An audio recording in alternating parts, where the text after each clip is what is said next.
এই ভাইয়ের দোকানে স্পেশাল চা এবং স্পেশাল এই যে বড়শি, উনি বড়শি মানে আধুনিক মানের যে বড়শিগুলি আছে, নদীতে যারা শৌখিন মৎস্য শিকারী এই তাদের জন্য বাচ্চু ভাই, এই যে দেখছেন বাচ্চু ফিশিং ট্যাঙ্কেল, খুব সুন্দরভাবে উনি ওই যে বাচ্চু ভাইয়ের ছবি সহ দেওয়া আছে।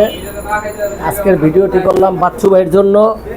বাচ্চু ভাই পাশাপাশি খুব সুন্দর দেখছেন, মানে ওনার চা মানে যারা খাবেন তারা আবার আসবে। বাচ্চু ভাই খুব সুন্দর করে তার চায়ের আয়োজনও করছে। তার একের ভিতরে দুই, বাচ্চু ভাই একের ভিতরে দুই। সে জাউচরে যারাই মাছ শিকার করবে বড়শি দিয়ে বাচ্চু ভাইয়ের কাছে আসতে হবে বড়শি কেনার জন্য। তার কাছে খুব আধুনিক মানের বড়শি আছে। শৌখিন মৎস্য শিকারী যারা, ওনারা আমাদের বাচ্চু ভাইয়ের কাছে আসবেন। বাচ্চু ভাই আধুনিক মানের বড়শি আপনাদেরকে দিতে পারবে। তাই বাচ্চু ভাইয়ের বাচ্চু ফিশিং ট্যাঙ্কেলে আসবেন, জাউচর গুদারাঘাট।